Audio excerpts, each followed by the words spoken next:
everyone. Thank you so much for being here with me today. We are May 26, 2025.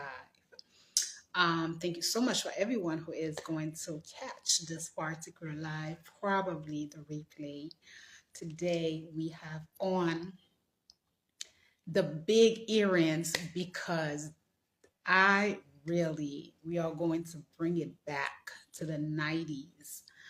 And we are going to be analyzing in depthly the case of Sean Combs versus the United States government.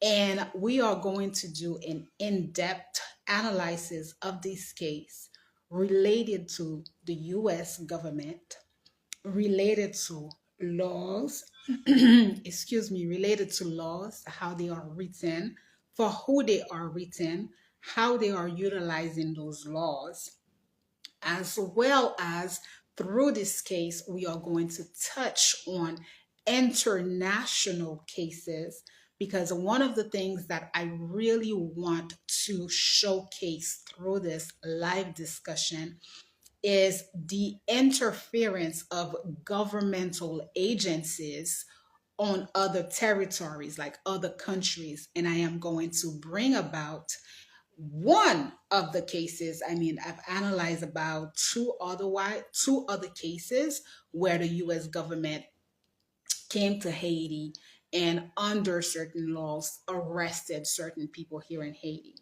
So get this is probably something that I would have loved to do in the nighttime because I do know that a lot of you prefer the night live where you can catch me. Some of you even stay all the way up till 10 p.m. We are going back to that particular schedule, crossing my fingers in the month of July. You guys know that I am working in preparing the Summer Accelerator program over at the Youth Agency, which is scheduled, the registration is scheduled to open on June 2nd. And the first session of this accelerator program is going to be on July 8th. I have a full schedule for the month of June. Therefore, I just had to fit in because I was watching this case just like many of us. I am following this case and I was watching it and I just could no longer contain myself. And I said, I really want to come and I really want to have a live discussion, bringing in a lot of factual points to you and for us to look at things in depthly. Now, the first thing that I am going to say is that if this case is triggering to you, if it is you're taking it very personally because maybe you've endured certain atrocity in your life or someone that you know, a loved one. The first thing that I want to tell you is that this case is not about Diddy, which is Sean Combs, right? Sean Combs, Puff Daddy, P. Diddy, Daddy Love, however we want to call him. It is not about Sean Combs versus Cassie Ventura. Absolutely not. Let's just get this out of the way. Because just first of all, thankfully, I am so happy that I am no longer in the space of being emotional. I am no longer there, guys. When something comes up, I have the automatic ability to read through the lines, to look at things for what they are, and to make my analysis, to deduct. And after this, you let me know if I should go for law school because this is in my bucket list. Okay. All right. So that's the first thing that I want to say. I had to put it out because just reading the outpour of rages from some people when I read comments, right? Because you guys understand that this is a closed case. So this is not an open case to the public. I wish that it was, but of course it would have been probably hell. So Thankfully, there are some news reporters, like some major channels, ABC, NBC, CNN. Almost every channel has a news reporter that is covering this case, and that we get to hear from those news anchors how things was done. I personally watch Entertainment Tonight, and I watched that reporter, and she's fantastic. She is very very, it's like you can hear that she's not necessarily biased or non-biased. She's factual. She gives us things. So this is who I have been listening to. But in the back end, other people come out, other influencers come out. However, a lot of those other rappers are quiet, right? And I know that those of us who've lived in the era of Wendy Williams, how we wish that she was still online and that she would give certain commentaries regarding this case. Okay. Now, ladies and gentlemen, it is very important as we are watching this case, as we are listening to those details, to understand that this is not a case. Again, let me repeat myself. That is not a case where it is Sean Combs versus Cassie Ventura. It is not that. Cassie Ventura has been brought on and is one of the main witnesses because of the charges that Sean Combs, Diddy, we're just going to say Diddy, but here and there I'll say Sean Combs, Diddy is facing, right? So let's first and foremost, yesterday I took the time and I did my research, because first let's analyze, because a lot of us, or I see a lot of people from Africa, almost all of us, we are watching this case, right? And let me also say and congratulate a lot of those other people that are understanding that the charges that the US government has brought on to Sean Combs is not inappropriate charge that like he's facing. So basically they're trying to pen him for the Rico charge, whereas technically we could say that whatever happened, not technically, what took place between him and Cassie was pure, in its purest form, domestic violence. That's what it was, right? Whatever took place. And I'm not even going, I'm ahead of myself. But hold on, let me finish. Today is your day. I am not going live anywhere. I took the time and I said, I am going to dedicate today to come live and to discuss this case solely. And we are going to do it in depthly. We are going to get down to the nitty gritty, right? Yes, domestic violence, because when that video came out on the on the hotel, listen, we all can, we've seen it. And there are other witnesses who've said, yes, he's hit her before. Yes, this is what was going on. So we all can attest that the relationship that Diddy had with Cassie was abusive. It was. Now, had it been Cassie Ventura who came out and said, I actually am going to prosecute you, and I want to bring those things to the light, all of us, I would have been the first one to say, lock him in for life. He should have known better. He was older. He was already a father. I would have been the first. But that's not the case. And there are so much and so many other in between that we are going to discuss. First, ladies and gentlemen, let us analyze what exactly is Diddy being charged with, right? They say that he is being charged with Rico charge, right? What is Rico? So Rico stands for, I have my notes, Racketeering, Influence, and Corrupt Organization Act, U.S. federal law, which was passed in 1970 to combat organized crime and white collar crime. It allows for extended criminal penalties and civil causes of action for acts performed as part of an ongoing criminal enterprise. Are we here? Let's go back. It allows for extended criminal penalties and civil causes of actions for acts performed as part of an ongoing criminal enterprise.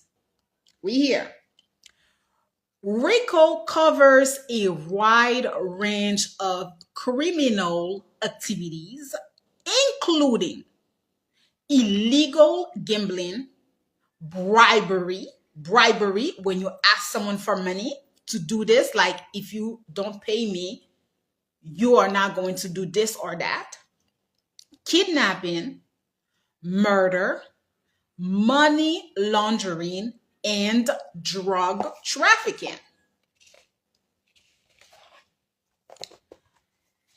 RICO requires providing a pattern of racketeering activity, which means engaging in two or more racketeering acts within a 10-year period.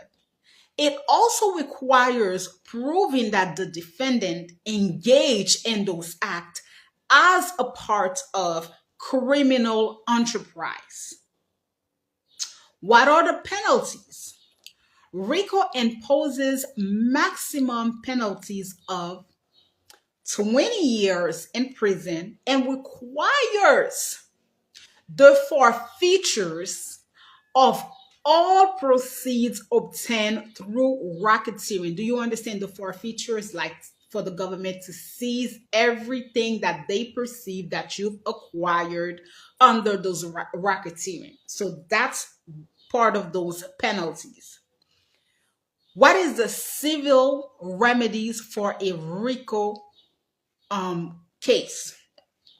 The victim of RICO violation can sue for treble damages. Treble damages meaning 3 times the actual damages that they suffered. Now, how did this law came about and why did they create this law and what was the reason that they created this law? This law was drafted, ladies and gentlemen, by Robert Blakey, an advisor to the United States Government Operations Committee under the supervision of Senator John McClellan. It was later on signed by President Richard Nixon, and it started to be used in the year 1970 to begin the prosecution against the mafia. In later year, prosecutions applied the law more broadly. One of the most successful applications for the RICO laws has been the ability to indict and or sanction individuals for their behavior and actions committed against witnesses and victims in alleged retaliation or retribution for cooperating with federal law enforcement or intelligence agencies. We hear extortion, blackmail, and racketeering, large-scale and organized drug networks are now being prosecuted under the Continuing Criminal Enterprise Statute, also known as the Kingpin Statute. As of 2014, there are about 33 states as well as the country of Puerto Rico, as well as the U.S. Virgin Islands, where RICO charge can be applied. Let me say this again. As of the year 2014, so over 10 years, 11 years now, there are 33 states in the United States, as well as Puerto Rico, along with the U.S. Virgin Island, where you can be charged under Rico Act. What are the offenses and details for the Rico?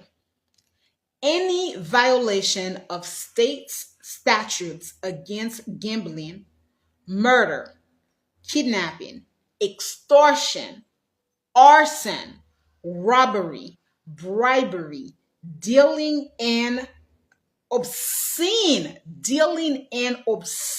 matter, or dealing in a controlled substance or listed chemical.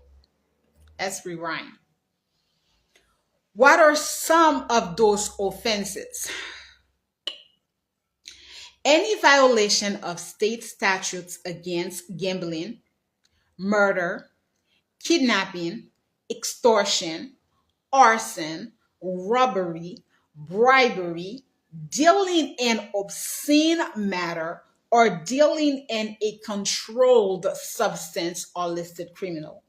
Any act of bribery, counterfeiting, theft, embezzlement, fraud, dealing in obscene matter, obstruction of justice, slavery, racketeering, gambling, money laundering, commission of murder for hire, and many other offenses covered under the federal criminal code. Embezzlement of union funds, bankruptcy fraud or security fraud, drug trafficking, long term and elaborate drug network can also be prosecuted using the continuing criminal enterprise statute.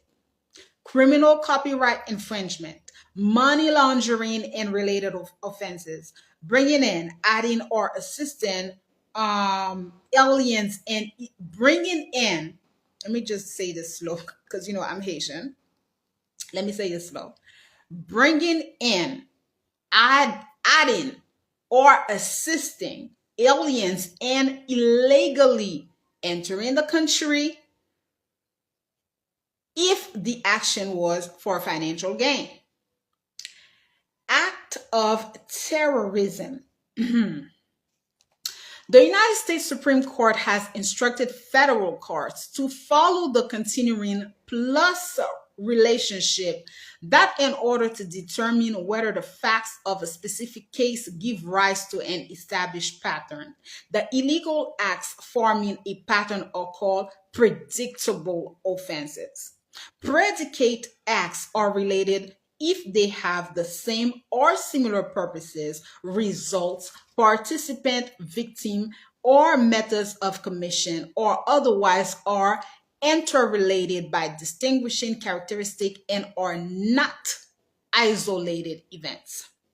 Continuity is both a closed and open-ended concept, referring to either a closed period of conduct or to past conduct that by its nature projects into the future with a threat of repetition.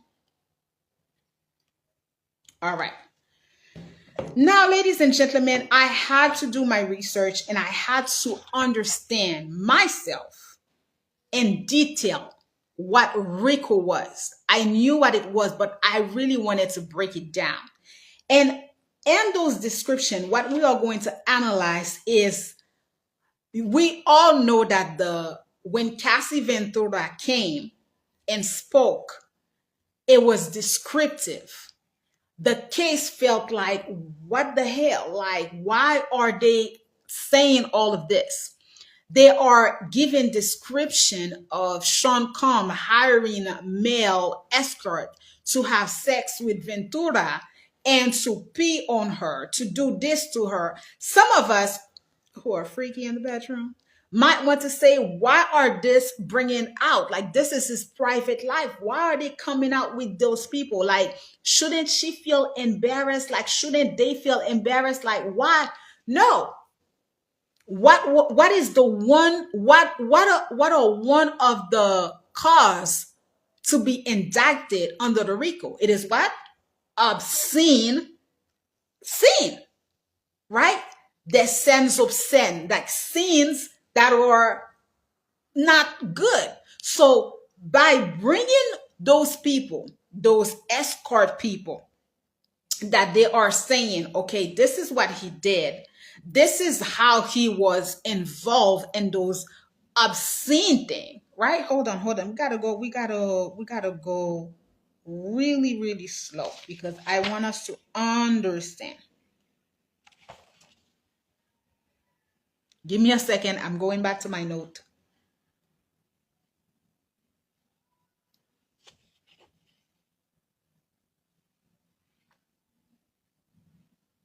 Okay. Dealing in obscene matter. Any act of bribery, counterfeiting, theft, embezzlement, fraud, dealing in obscene matter, obstruction of justice, slavery, racketeering, gambling, money laundering, commission of murder for hire, and many other offenses. Now, when Ventura came, Cassie, when she came and she was giving the description of what she had to endure, they really emphasized a lot and they stayed a lot on, they didn't even really emphasize and stayed on the abuse that she suffered through him, like physical abuse. They really focused a lot on the sexual activities that were conducted. They focused a lot on, how male escort came. They even gave us the description of male escort peeing on her because Diddy, that's what he wanted. Well, guess what? This falls under dealing in obscene matter. The mother of Ventura stated that Diddy came out and let them know that, hey, listen, I need $20,000 because I invested in Cassie. I'm assuming that this was when she wanted to leave him and she wanted to break up with him. And he said, well, I need to collect money because I invested. The mother said that she didn't have the money, but her and her husband signed a check to Diddy because he wanted the money. So I think that was briefly her testament. And this falls under, right? It falls under bribery. It falls under embezzlement. You have to understand that for every witness who comes on the stand, they want to give the correlation of one of the act of the RICO charge that they are bringing in. A lot of people are saying, myself, are saying things like, oh no, everything that took place was domestic violence. However, now that we are going in details into each of those sections, we now are pausing and aren't we saying to ourselves, well, if they are saying this and if they are saying that, then it falls under RICO charge. Are we here? The last man who came, who is also an actor, his name is not on my name on top of my he testified. He was one of the leading he testified last week. He's also an actor and he dated Cassie. And he came in and he talked about what he saw, abuse, but there was an incident where his car blew up. And it is said that Cassie had warned him that Diddy was after him. And he said when he came, the car blew up. It falls on the what, ladies and gentlemen? If it happened, because he said that Diddy never confessed, that Diddy never said that he did anything.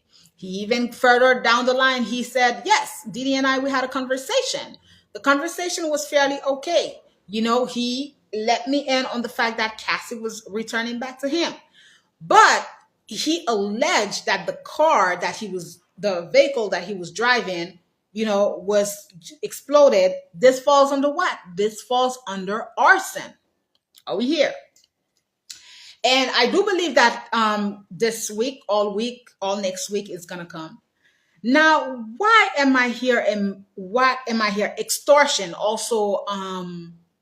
Extortion would be falling under what I think extortion and bribery, maybe more extortion would fall under the testimony of the mother, because I do believe that she showed the check. So her and her husband did send a check, and they deposit the check to, I think it was Bad Boy Enterprise.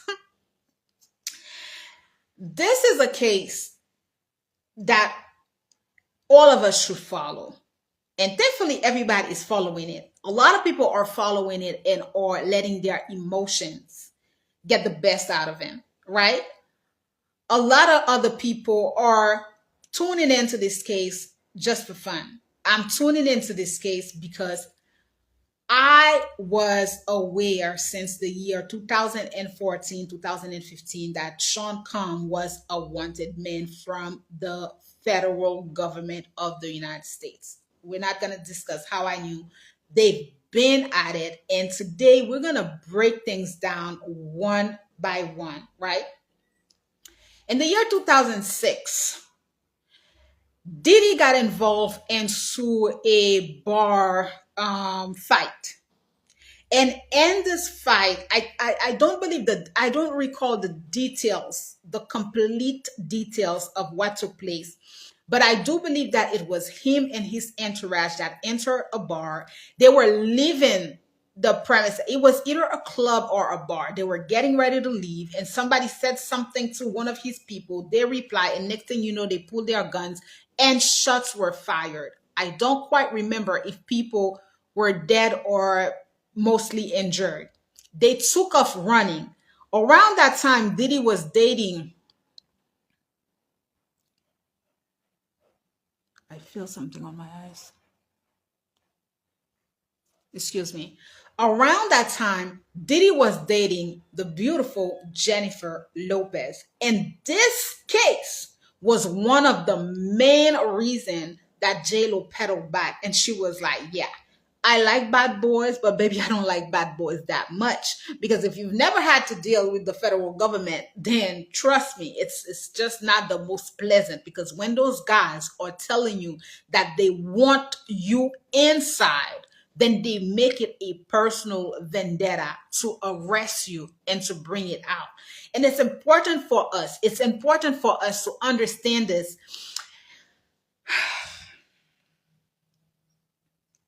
And I hate to be so cliche, guys, because this is what will always happen to Black people in the United States.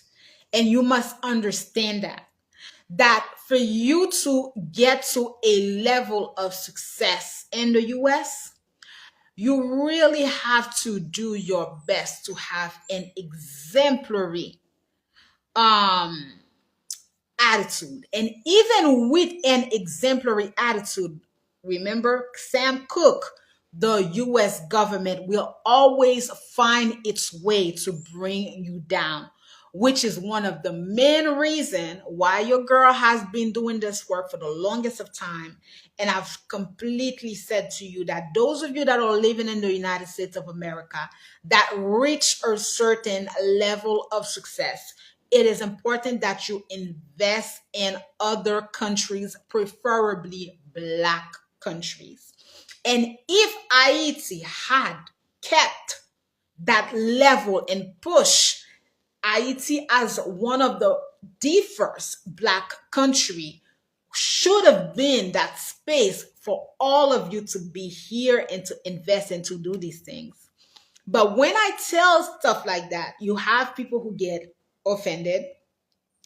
They say very, very derogatory names, and they don't understand.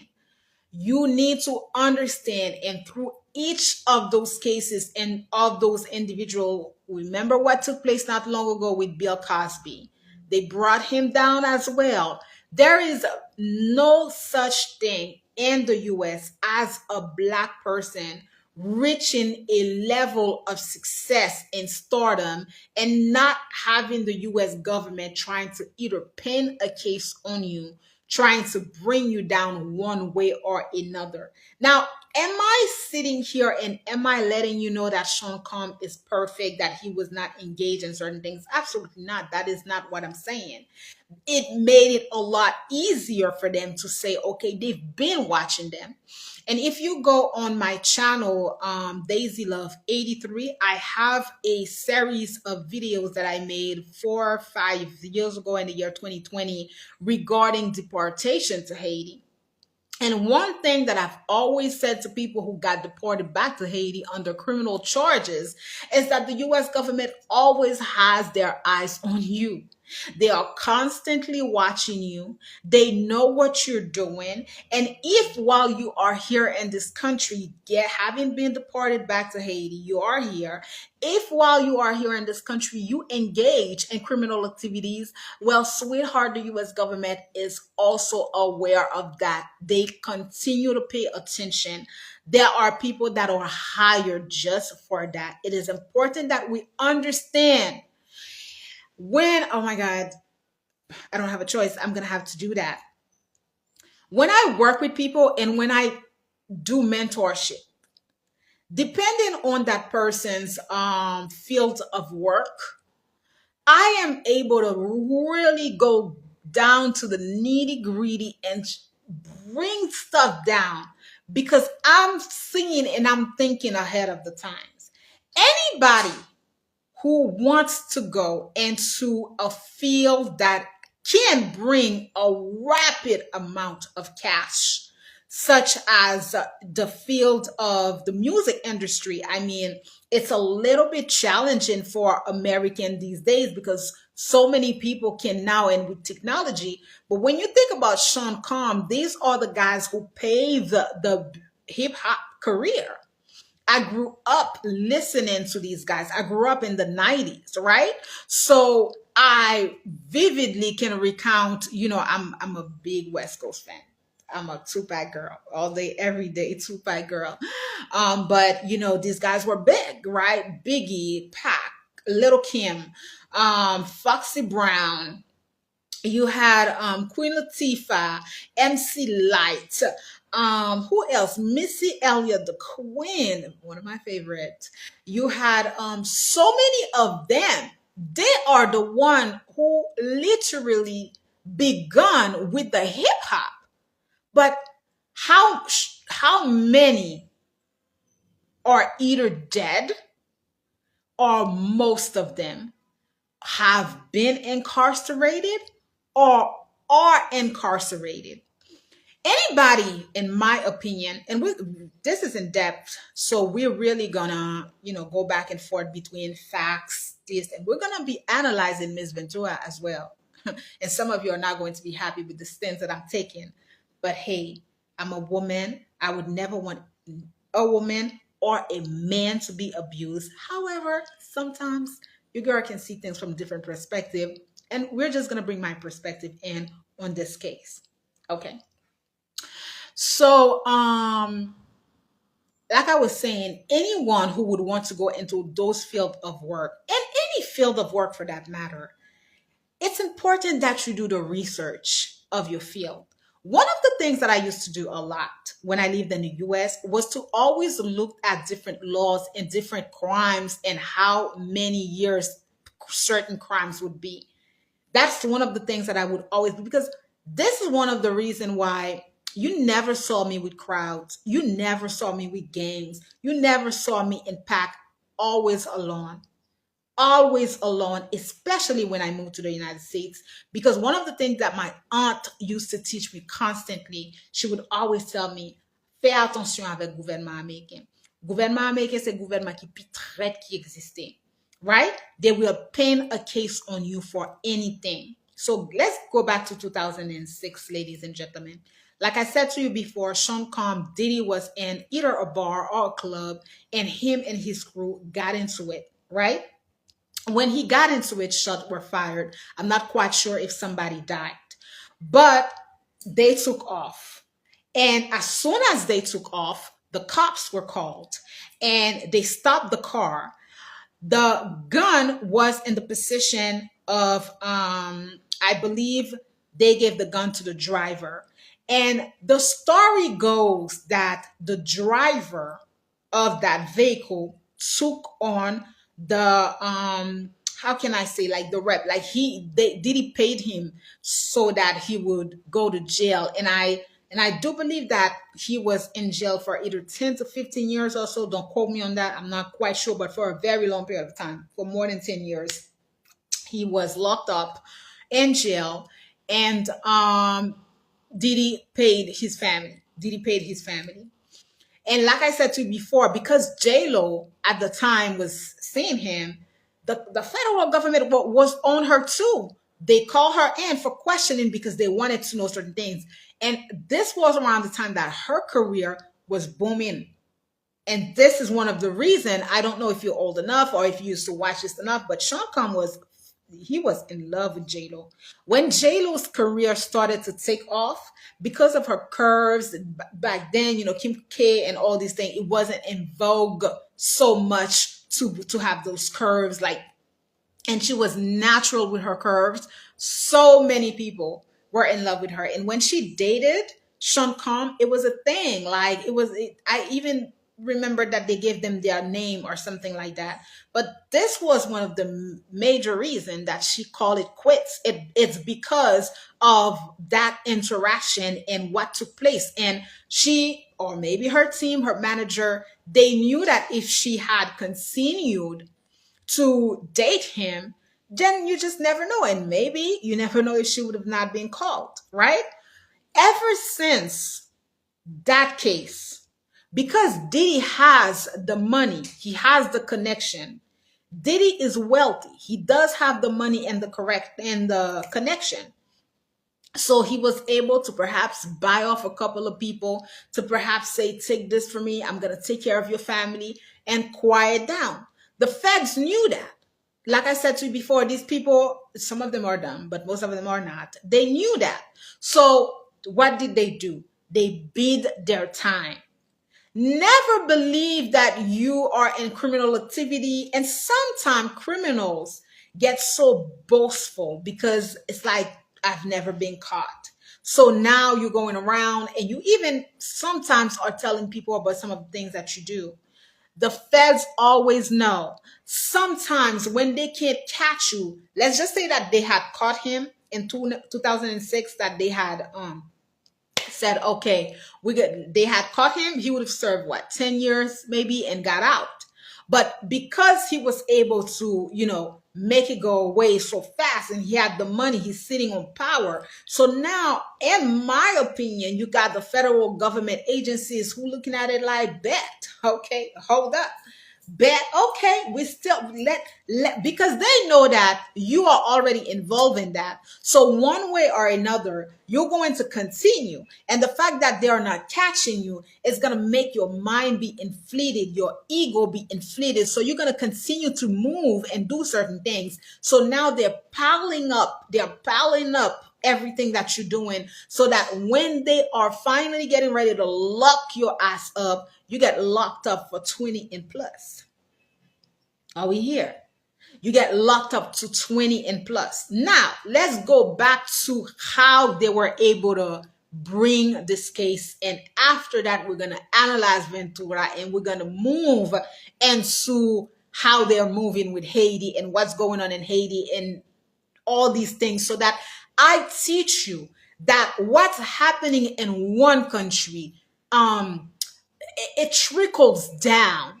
And we also going to tie it in with our guy Trump, his vice president Vince, and what's to come in the upcoming years. This is what I do best. It is to show you how things are really done. So anyways, so now we are moving into, what did I say? I have to remember. We were going to move. We already analyzed the 2006. We analyzed how, they've been watching him. we analyzed, because remember when they raided the house? If you didn't see that, go watch it. When they raid the house, literally it felt like over 100 officers just swooped to the premises. He was away. They arrested everybody and they came. So how did that came about? Because it came out of nowhere. It to other people, right? To other people, it would feel like, damn, like Diddy was just out, and then all of a sudden you hear that, the helicopter is around his premises. No, they were building the case and they were trying to figure out, okay, what can we arrest him on, because we want him to go away, and we want him to go away for life. Hello, Suge Knight, how long have you been in? I'm just saying, let's go. Cassie Ventura, I think it was in the year 2022, maybe. She finally gets the courage. Now, ladies and gentlemen, if you are sensitive, don't watch this segment. Cassie comes out in the year either 2021 or 2022 with a lawsuit against P. Diddy, right? She says that Diddy did some atrocious things to her and that she wanted to bring him to court. This came, and I never forgot, Diddy's lawyer came out and said that no, whatever Cassie is saying, it has not been said. I believe that he had just the youngest baby that he has. I think her name is Love. That baby was just born. And he was, and whatever he had going on with Young Miami. So, and he also went live on his page, and he was like, no, that is not the truth. It does not happen, whatever Cassie is saying. And I'm not so sure what came out from her team, but next thing you know, they decided to quietly settle this. And I believe Miss Ventura got $20 million or $30 million out of that. On her cross-examination, Ventura, the defense attorney, because prior to hearing what the defense was bringing out, because I didn't know the details of certain things, I knew that her husband was behind it. Where everybody is looking at her husband like, oh my God, like you are a good man. You did this, you did that. I'm not saying that he's not a good man, ladies and gentlemen, but what is the intent and what is the intention? If my sister comes to me, my brother comes to me, anybody comes to me, and I know everything that she went through with a motherfucker, the first thing that I'm going to do is like, I'm not even going to let this motherfucker breathe. I'm taking you down. I'm not going to let anybody breathe. I'm taking you down. But why is it that she's waited such a long time to bring about those charges? Now, I'm not a victim of domestic violence, and I know that some of you may tell me things like, well, domestic violence victim, this is, the frightened, the this, the that. Okay, that's true, but she waited for a long time to finally brought about those cases against Diddy. And didn't the defense shows in the cross-examination that after her being married to that man, they greeted each other. It was no bad blood. It was kind of like maybe her healing and realizing and understanding that I was young-minded and I dealt with a man who was involved in drugs and all these things, and shit happened. And not saying that I'm forgiving him, but I understand that, we were involved in some crazy stuff. Because if someone does something to me, and we're going to bring it back to Miss Black China Angela and Rob Kardashian, who briefly dated. Well, they dated for a little bit over a year, and they have a beautiful daughter. But if you remembered, when Rob, out of anger, had posted China's private part, China liked what he posted on Instagram. And afterward, her lawyer were trying to bring, because in California, you can get locked up for that. You can go to jail for a very long time, over 10 years. I think that's the statute, because they're looking at it like you should not show somebody's pictures like, like this if the person does not give you the consent. However, the her attorney was trying to bring those charges against Rob, but China had liked the post. So automatically the defense attorney couldn't bring it out, because then it would have been like the prosecutor or his lawyer could have been like, well, she liked the post. Yeah, he posted it, her nudes, but guess what? She liked it. So they never brought this out. Well, thankfully this, whatever she had going on with him, they settled that out of the whole thing, the whole fiasco. This is just to show you, ladies and gentlemen, that a lot of the times in this life, you have to be careful. Dating these days, and depending on who you are, depending on what you are involved with, I just find that dating anyone, being in a relationship with anyone, is just not what it used to be. Not even like, I can't remember the last time that I really went into a party. Because back in the days when I was growing up in the United States in my 20s, we really knew how to party. But guess what? The telephone was not involved. We didn't have all those access of social media. Whereas now, what you do inside of your bedroom, you got to think a lot about that. Because you never know if whatever your sexual preference or how you get down, it's not going to come back to you, and having people say that you were involved in obscene sin, right? You were doing things that were obscene to them. This goes to show you, gentlemen or ladies, that maybe before you really get involved into some sexual activities with people, you might want to have them sign some type of NDA or whatever goes on between us, has to say between us. Because these days, especially if you are a woman or a man of power, anything can be brought and used to you against the law. Now, let's go back to Cassie. So the cross-examination, the defense. Now, like I said to you before, I already knew that her husband was on it. Now you're going to tell me, how did you know? Because of the money, guys. If money was not involved, if he felt that what my wife has endured, I want this guy to go. See, in Haiti, there was a very, very public case. Hold on. I told you we're really gonna get into it. I can't recall the year. I was not here when it happened. But there was a famous case of kidnapping that happened in Haiti against in between two very famous names, Moscosos and Brandt, right? Clifford Brandt went and organized a kidnapping against two minors. They picked them up from schools, and while the driver of these kids were picking them up, the other cars, like took the kids. And the kids were here in Haiti. If my memory serves me right, their father is either part of the Sojibank team or something like that, but the name is Moscosos. And it had to do, they kidnapped the kids and they started to ask for a ransom on those kids, right? I believe that they were able to find the kids through the phone that they had at hand.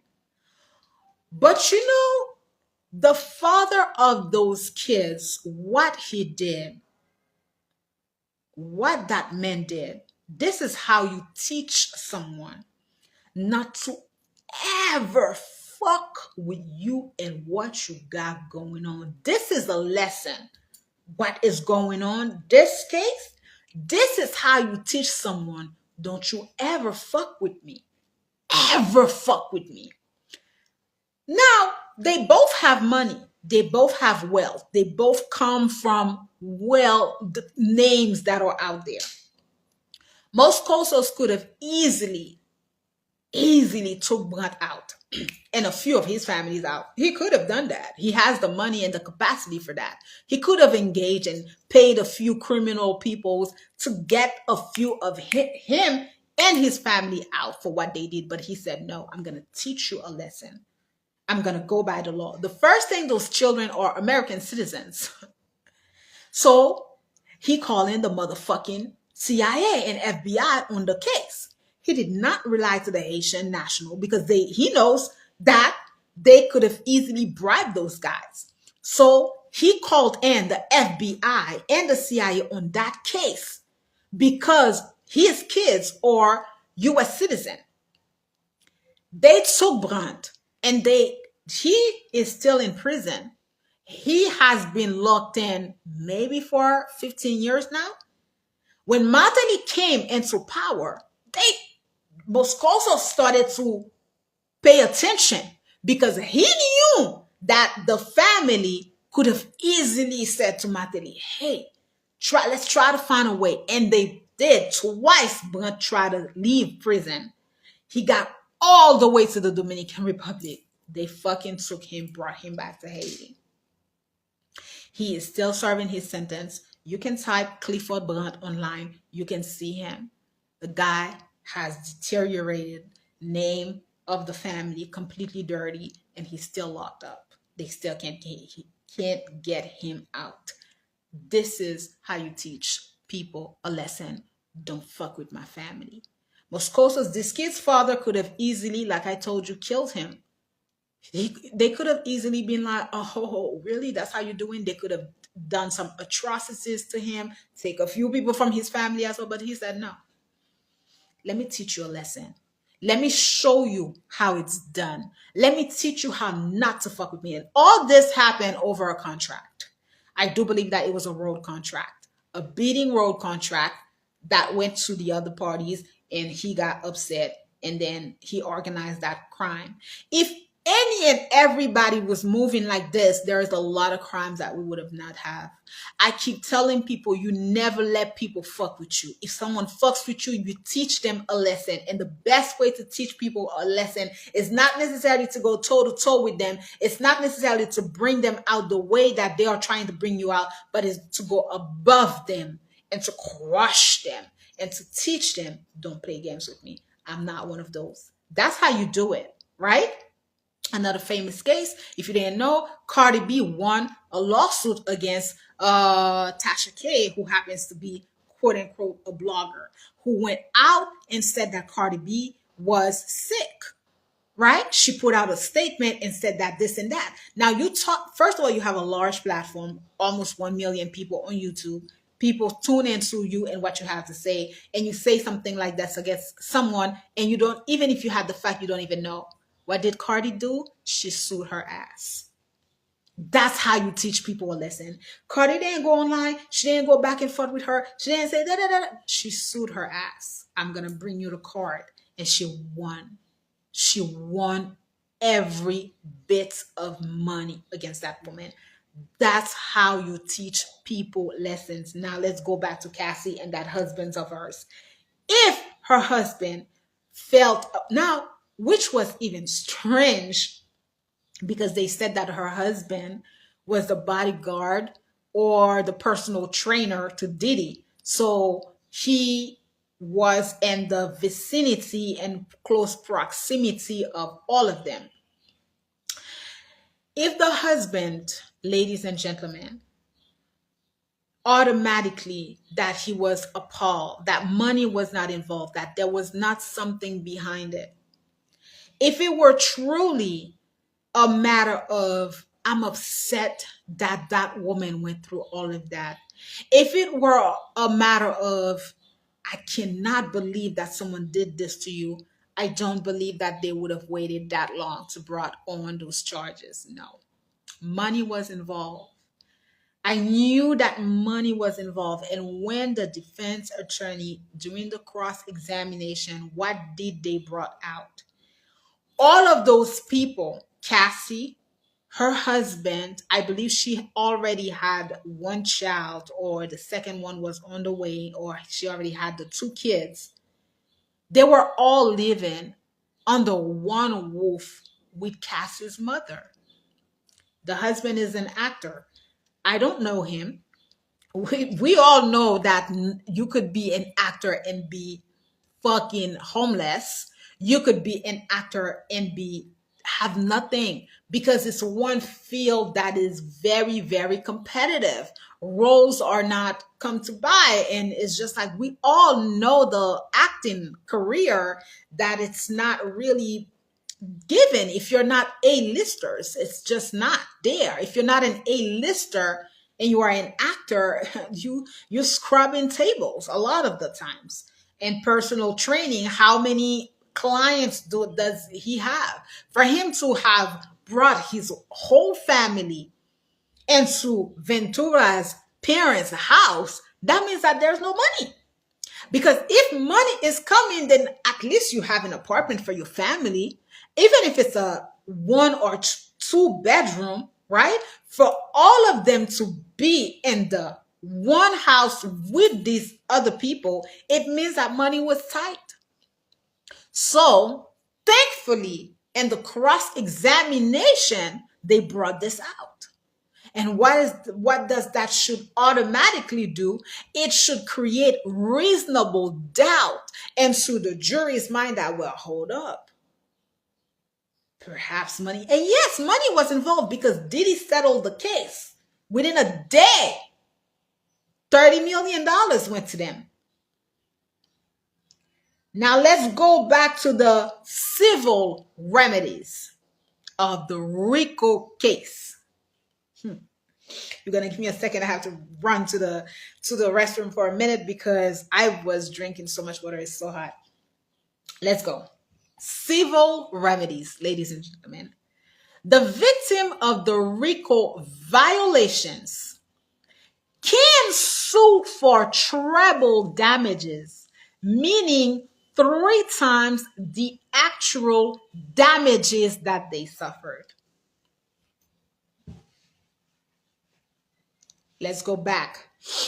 Civil remedies, meaning what do I get as a victim? What am I going to have as a victim if I can prove that X did this to me under the RICO Act? If I can prove that this is what you did to me, this is what you did to me, and you can get arrested under RICO, what am I going to get as a victim? As a victim, I can sue the defendant for 3 times the actual damages that I suffered. So she got 20 million.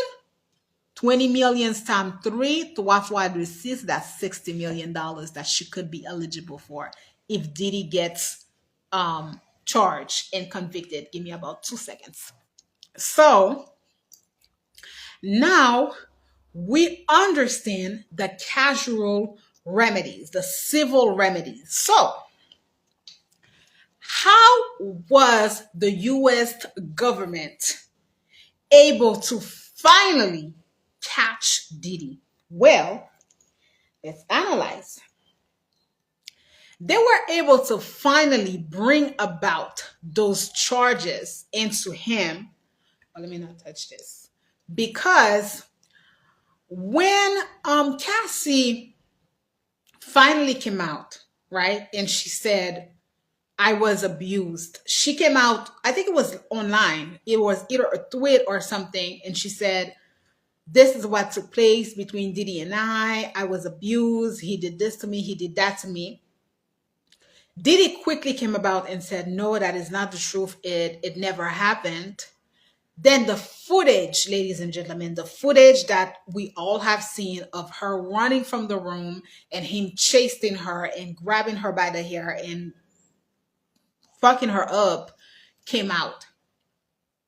And when that came out, Diddy probably knew that there were a lot more, as we can see in the back end. So he quickly signed a check.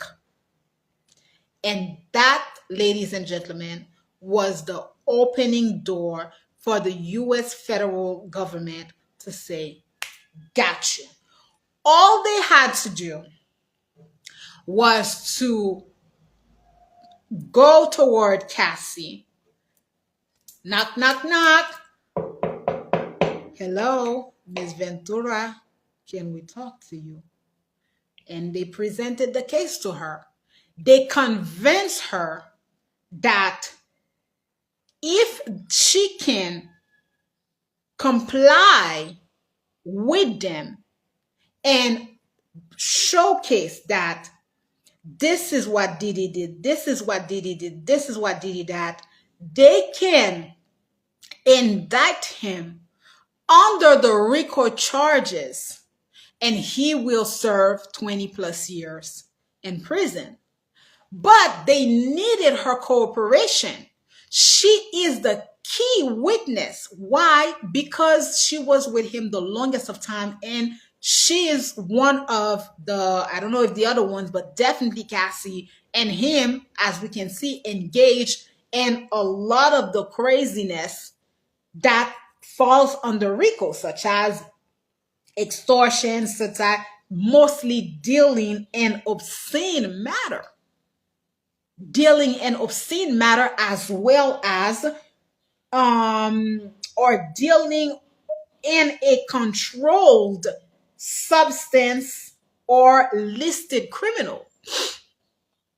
Through all of her testimonies, she mentioned that yes, she was using, Diddy would use an obscene as well as, criminal enterprise, which they are trying to pin the sex trafficking as criminal enterprise, meaning that I'm paying other people to come.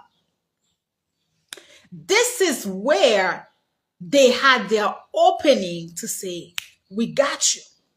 When that first civil case came out, because you see what happened when this happened with Cassie. Quickly after that, we didn't see how they tried to brought something against Mr. Sean Carter, Jay-Z. So now you guys are we following? As soon as this came and Diddy was locked in and certain things started to come out, quickly something came for Sean Carter, Jay-Z. And Jay-Z stood on business. He didn't do the whole yapping. He called in his lawyer. And I remember that it was around the time that the premiere of his first daughter, Blue Ivy's movie was coming out. The voiceover that she had. And a lot of the people, were saying a lot of crazy shit about him. That, oh my God, how could you do this? Because they accuse him of raping, a 13-year-old girl. That's what he was accused of. When I tell you that, you have got to understand the mindset of those people. Bringing me back to a video that I worked on in the year 2017, and it's entitled, it's on YouTube, my YouTube Daisy Love 83, and it's titled Government, how to, either it's called How to Outdo the Government, the US government, or government agencies. You're going to find it on my YouTube. It's almost 8 years I filmed this video in 2017, and it's on my YouTube. Go listen to it. You have got to understand how these people work. These people, when they see Black people being very successful and you are on top of the world, they are very envious a lot of the time. They do not want for Black people in the United States to be successful. So this is how the US government was able to finally bring Sean Combs in, and they couldn't go in before they went and raided the house and did all of that. They already had tapped into Ventura's door.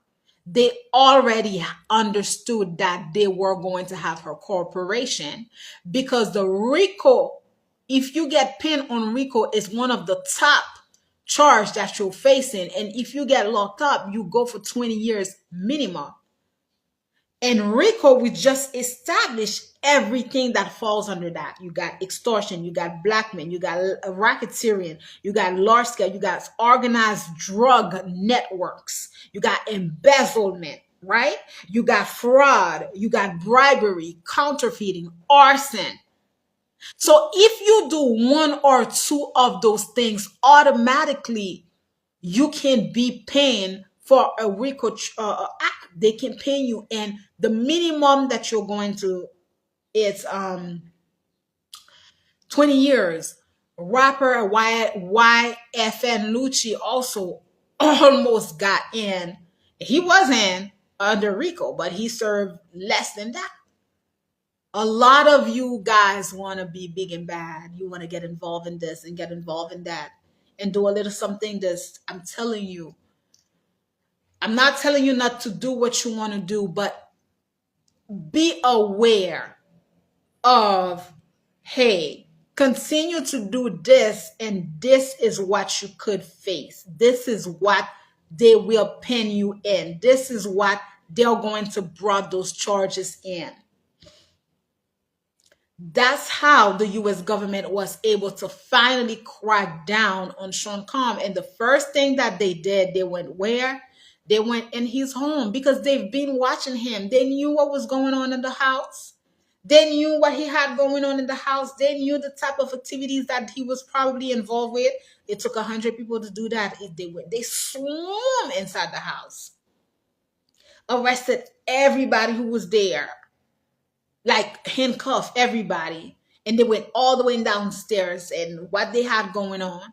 Now you're going to tell me we have to hurry up, and I don't know if I really want to go into okay, hold up.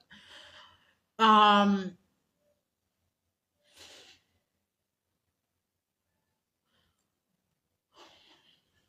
don't know. I really want to go deeper, but I don't know how deep I want to go. Some people, okay, the case is very repulsive and shocking to some people because a lot of people have a very I don't want to say screwed mindset, but a lot of people don't know some people's these sexual desires, right? So when Ventura comes out and they are describing those sexual activities, and she's saying, now I am going to say that maybe in the beginning, and she was very young, you are not fully mature, in my opinion, not until past your 20s, way into your 30s. And for some people, they never get mature. Because in your 20s, 20, 21, 22, 23, 24, not till like 24, 5, you're still very young. You can be manipulated. People can coerce you. And I really do agree that Diddy coerced Cassie into doing certain things because Cassie was young. A lot of us, I remember when they did it and they were 6, 7 years into it, and people always said, wow, like, did he never marry Cassie? And a lot of the people, we felt as soon as she left him, she got with this other guy and she got married. And a lot of people, I remembered when she got married so quickly with her husband, people were comparing and saying things like, oh my God, when a man wants you, look at that. He doesn't take a long time to be married to you. And look at how Diddy was wasting her time. I don't believe that Diddy would have ever married Cassie Ventura under the account that all those sexual things that he had her do. She became more of a freak show to him. She really became more of a freak show to him because, ladies and gentlemen, if she had already been married to her, he would have never been able to utilize her to do those things. And this is also, ladies, young ladies, why they always tell some of us that never show a man that you are interested in really, really deeply how freaky you are. Because a lot of the times men have these ideas that wives are supposed to be prude. A lot of those men, they have those idea that wives are supposed to be prude. That's my wife, you know. A lot of them don't even want to really engage in certain sexual activities with their wives because they look at their wives as that's my wife, so I don't want to be too dirty with them. A lot of them, a lot of time goes for the prostitute. They go for other girls. They go for other women where they can really be able to express their sexual prowess. But when they're home, they still do the missionary style. Like that's the most that they'll do. They don't really want the wives to know. And a lot of those wives also never show their husband how freaky they are. They just get themselves somebody else and do what they got going on. Because people have this idea that marriage is sanctuary, that people should not really express. It's only now that other people are bringing in different style of marriages and, opening up. But you go down 10 years, people marry and it's very boring. Very boring because people are not themselves. They're not free. They have this mindset about marriage that is supposed to be a box and that they can't do this, that they can't do that. Bitch, if you're not flipping me over, you're not. Don't get me started. This is not the video. Petit, let me regarder bagay Diddy ça. Moi, dis,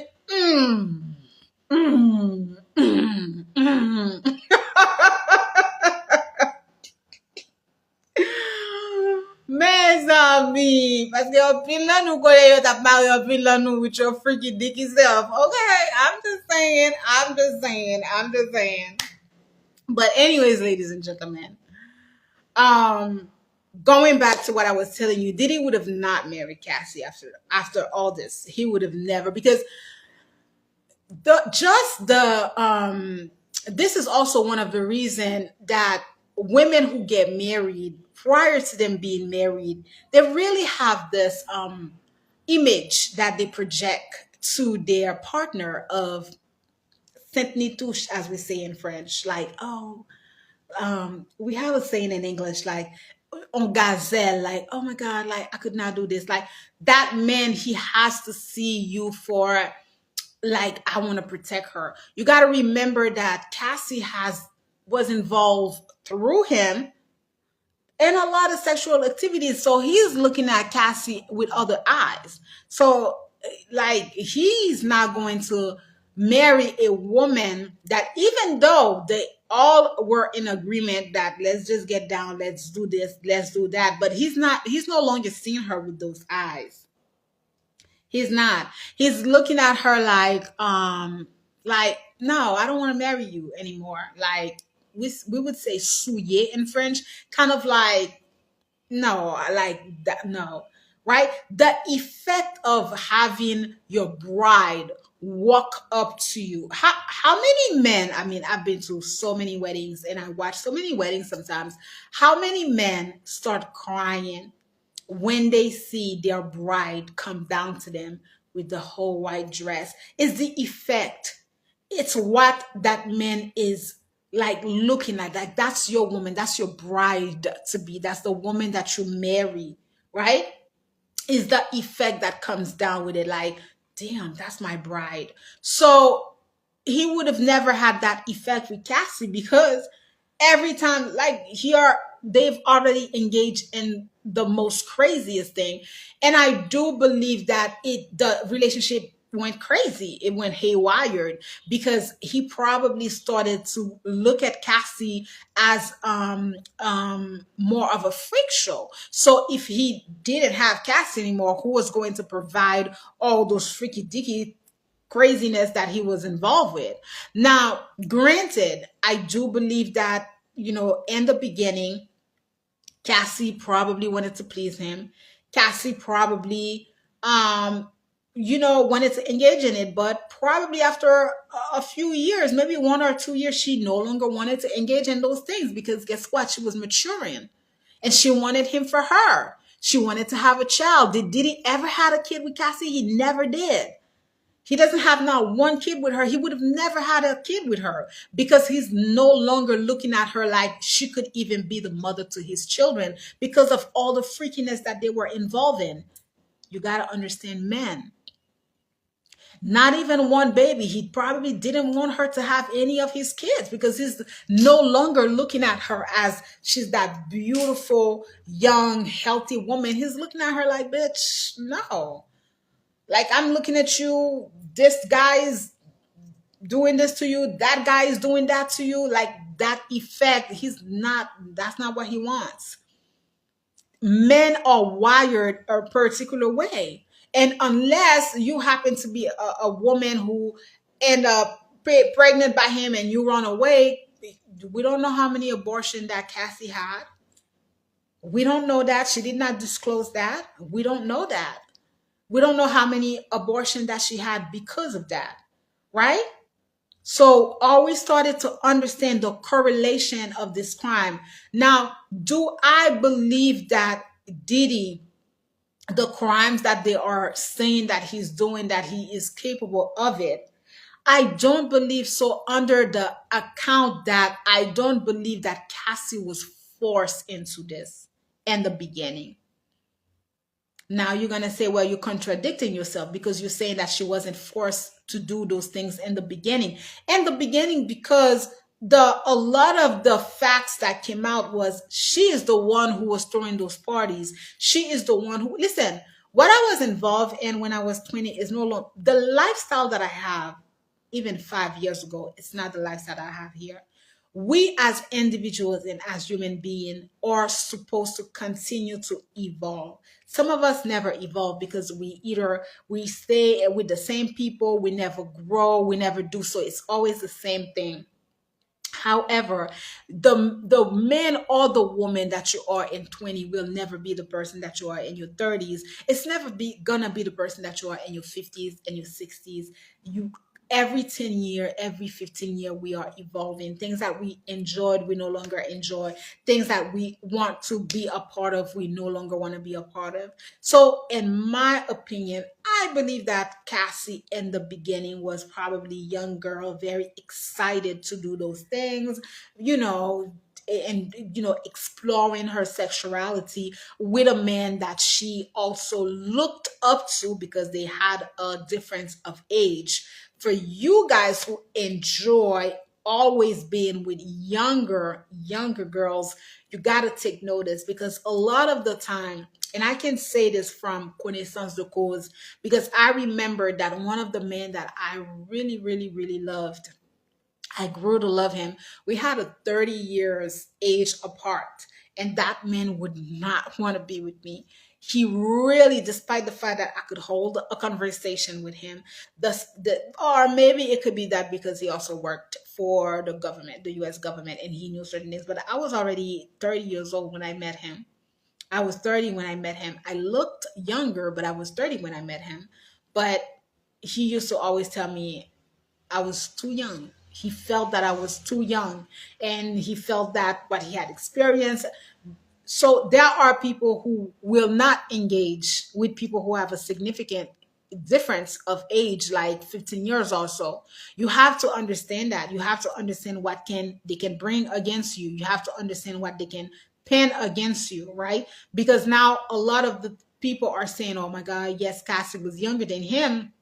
But me, having been young, having been a 20-year-old, a 21-year-old, when you are first discovering sex in those age, you are really, wanting to explore your sexuality. So a lot of times you are engaging in sexual activities that a 30-year-old, a 40-year-old is not going to engage in, right? A 50-year-old is, well, not most of them are not going to engage in, right? Because what 50, 40 plus year old person, well, some of them are not really gonna want to engage in certain things, right? So I am going to say that the relationship became violent and became very abusive, but they are definitely bringing in a lot of facts to show the jury that Diddy was involved in certain activities that falls under the Rico. And if he has some very, very good lawyers, I think he can beat the case. If they can understand, and unfortunately you guys are going to hate that, but if they can prove that Cassie Ventura, because she is the main witness in this case.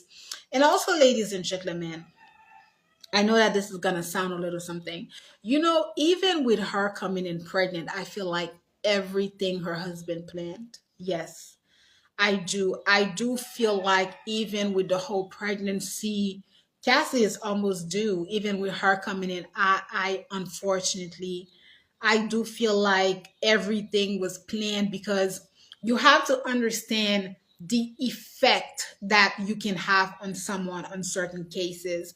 When you are,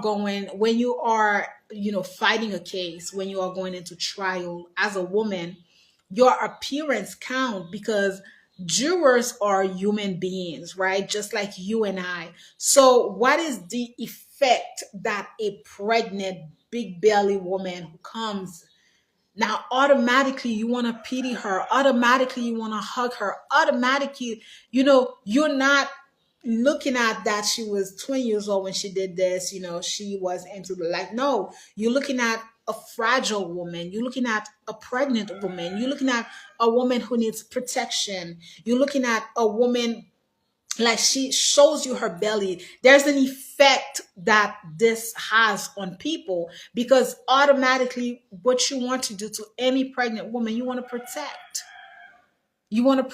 That's what you want to do. You want to protect them. Like, oh no, she's pregnant, no, I'm not going to do that. No, she's pregnant, right? There's an effect.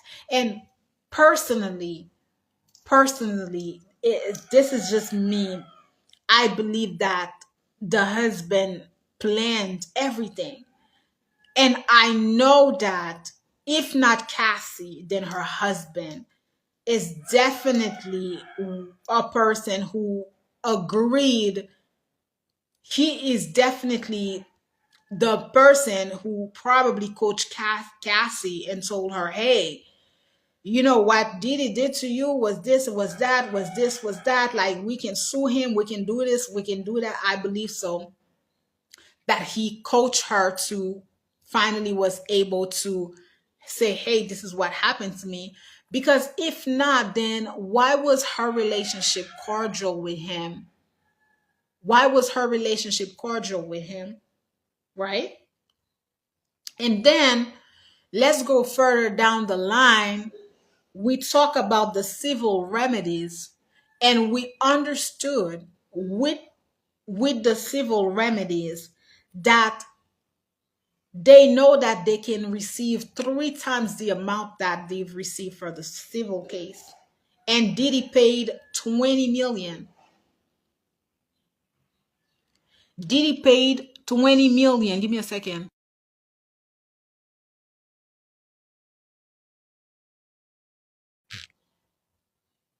Okay. Diddy paid 20 million. So if it's not money that's behind it, what else is? Now let's me move forward, because I think we're almost in. I want to talk to you about 2 things, ladies and gentlemen. Now we're going to go and we're going to tie in this case with governmental agencies, and I'm going to bring it to Haiti. Because the president of the United States, our president, has now categorized the gangs of Haiti as terrorist, right? President Trump said that the gangs of Haiti are now categorized as terrorists, and that anybody who's been one way or another engaging with the gangs of Haiti will be subjected to indictment that follow terrorist activities. Let me read a case to you. Jolie Germain, 29, alias Yon Yon, who is the leader of the Katsamaozo gang located in Port-au-Prince, Haiti, has been indicted by a federal grand jury in the District of Columbia for conspiracy to commit hostage for his role in the armed kidnapping of 16 U.S. citizens in Ayiti in the fall of 2021. The victims, Christian missionaries serving in Ayiti, and most of them were held captive for 61 days before escaping. The Haitian government transferred Germain from a Haitian jail into U.S. custody on May 3rd, 2022, on the basis for an arrest warrant in the matter, and Germain has been since detained in the District of Columbia. This case, quote, open quote, this case shows that the Justice Department will be relentless in our efforts to track down anyone who kidnaps a U.S. citizen abroad. Close quote, U.S. Attorney General Merrick B. Garland. We will utilize the full search from our law enforcement authorities for undermining the safety of American anywhere in the world. This is one case. If you didn't know, a few missionaries that came down into the country of Haiti, some of them died through the hands of the gangs of Haiti, and some of them were kidnapped. This kidnapping happened in 2021. They negotiated, they asked for a ridiculous sums. They were asking for $1 million American per US citizen around that time per head. And around that time, Joe Biden was the president. And I remember that there was no type of headline in the US also, because you understand that when you are dealing with those type of things, I keep telling you, the very first thing that you do what? You do not negotiate. You don't negotiate with criminals. You don't deal with criminals. So eventually, I think a few of them ended up leaving and a few of them escaped, but no money were given. And at the time, Germain, is that his name? Germain was in jail when he was operating. He was in jail here in Haiti. But they said that through being in jail, he still had contact with a lot of those gangs. And he's the one behind bar who was orchestrated everything. This to show you that when I said that 2025 was the cleanup years, I meant it, ladies and gentlemen. And the majority of our young boys that have been coerced and being a part of the kidnappings, being a part of gangs, they are in for a lot. They are in for a lot. And the US president is negotiating to take them into El Salvador, one of the biggest and most dangerous prison that they have going on over there in El Salvador. I forgot the name of the prison, but I was watching a documentary not so long ago from it. That's what the US government is negotiating to take on these guys. Some of them deserve to go over there. I agree. Many of them deserve to go over there, but a lot of them have been coerced. A lot of them are young. A lot of them don't understand what they got themselves involved in. A lot of them, it was either I do this or I die. But this is to show you, now that we have new government, Trump now, so he said, anyone who has any involvement, so I'll let you fill in the blanks, with involvement with the gang. That means that even if you knew someone who happens to be a gang member, the United States now is saying that, hey, we can bring out to shore. How do I feel about that? I agree with him. And I hope that they can prosecute that, because you and I know both that there are so many head officials from the globe who got involved in what's going on here in Haiti. And unfortunately, I'll try to come back maybe Wednesday. I'm so busy. Tomorrow I have meetings, I have school, I have to teach. I'm so busy because I really want us to go into certain international laws, and just as I did with the Rico case and brought it to you, and I want us to look into certain, we could even take the Rico and try to see and understand how there are a lot of people from the US government, especially the Clintons, that should be prosecuted under this law as well. And ladies and gentlemen, unfortunately, like I said to you before, I have to let you go. Although I don't, but I really am starting I have to let you go. I don't want to make this too long. But the vice president of the United States, never forget what I told you. We are in the next live discussion that I bring to you. We are going to analyze. I've said to you that his background is in policymaking. So those of you that feels offended, we see how people create laws. And this law, the RICO law, was for the mafia initially, and then they enlarged it and other people started to find, because the criminal network, and they started to be like, okay, we're going to add this, okay, we are going to add that, okay, we are going to add that, which is what is going to be the case in the next 5 years. And my take is that JD Vance is probably going to run for the president in 2029. And I am going to be at 99% or 90% chance that if he goes, he's going to win. A lot of American people are already saying that they want him there. And I've been following him. I've done my research on him, and he is extremely smart. He is one of the men who propose some type, he is one of the men who is behind the policy of fetus, like for people not to be able to abort, because he does not belong in he did not believe in that. And people criticize that and a lot of the law that he was trying to pass. And he said it. He said that no, it's just a study that we were doing, and we would leave it up to the states. We would leave it up to the states to determine if they felt, based on if people voted. Guys, this is a changing world.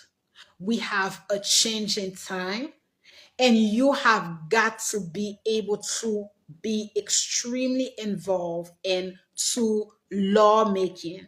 Listen to what your government is doing wherever you are, whether you are here in the Caribbean, whether you are in the Americas, whether you are in Africa, because we have a changing where everything is interrelated. And when it comes to us here in Haiti, we've already established that. I've already shared this with you. All the laws of Haiti is going to change. Now that I have so much to say, I'm realizing that I probably will have to come back with you, because I want to tell you about what they're getting ready to do with Haiti, which has to do with the United Nations. I've already established that with you, but I've told you before, they have a lot of projects that they are going to redo in Haiti. They're going to do a lot of like development in Haiti. They are going to change the laws in Haiti. And no, the Haitian government will not have a lot. These are things that are happening with the United Nations for the country of Haiti. When I come back, you see, today I told you I took the day just for this live, because I really wanted to come. I really wanted to break it down so that we understand, because this case is not only major, but so many people are letting their emotions get the best out of them.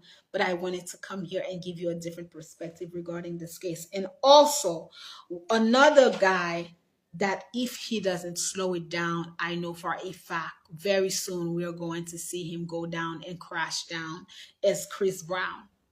Chris Brown has been unfortunately so many times since the Rihanna incident, it feels that I'm not so sure Chris Brown is like it's one thing after the next. He in the year he was listen, he had the Rihanna case.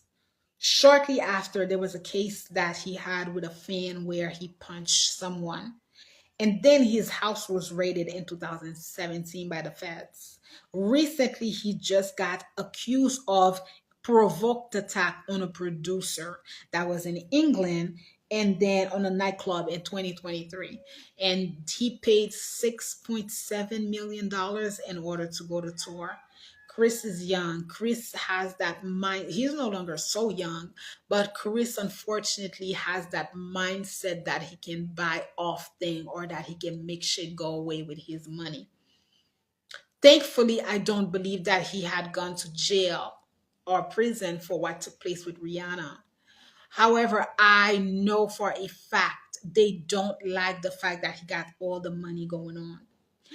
That 2017 case, go look at it online. It was a white girl who almost set him up. They came to the house and they were having a party whatsoever.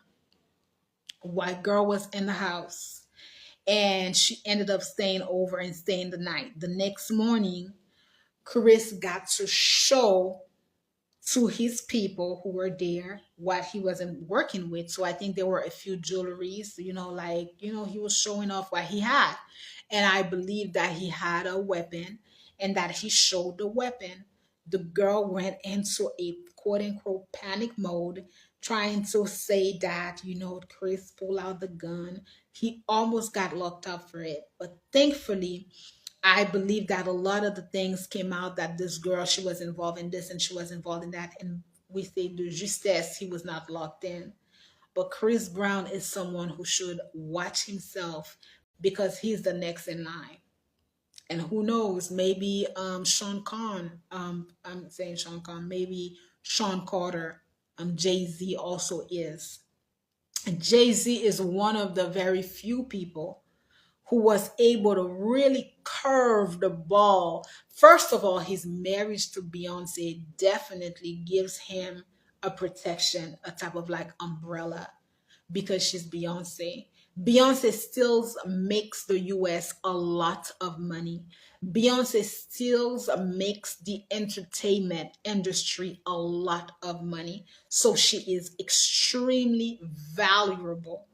That's one thing that you must always remember. How valuable are you to those entities? When you are no longer valuable to them, Beyonce went to Dubai to the AAE and she did a show and she closed down the show with billions of dollars. So Beyonce still carries major weight. Her name, her brand is very, very powerful. Gentlemen, this is why I tell you when you marry, you gotta really marry well. Her image is practically intact. Nothing can comes out of Beyonce. We only knew that she had like a high school boyfriend and then she married Sean, Jay-Z. So she has a very intactfful image. And him being married to her is his biggest protection. That is his big. You understand that there is never going to be a divorce between those people. I don't ever believe so. Jay-Z was not married to a Beyonce. They would have taken him out too. He would have been allowed to understand these things. Bill Cosby went down, not because they brought all those charges into Bill Cosby because he was trying to buy off NBC or something of the sort. Anytime you have Dick Gregory who died because he was putting out a lot of information, he started to give out information about Prince. He started to really give out information. Although Dick Gregory being older, he was using a lot of humor. a lot of the times people are going to use humor or they're going to use comedy or anything to say certain things because people can they can easily say things like, oh, it was a comedy, I didn't mean that, oh, I was joking, or oh, who's going to believe that? But it's the underlying, ladies and gentlemen, of what they are saying. Is the tone. And then when people are saying things, you have to be in the habit of taking what you think and doing background research on what they are saying. When you do background research on what they are saying, then you are going to be able to see exactly if there is a correlation. Okay, I have to go. I would love to continue and stay here with you. Um, but I have to go. I am going to try to come in Wednesday. I have to go live on my Instagram account, Youth Agency, to present a topic and to talk about the Summer Accelerator Program. And if I'm able to do that, and I will come back here and I may connect with you guys and do a live. If not, I will, work on something because there is a lot to be discussed, as you can see. Have a beautiful, beautiful week. Be safe out there.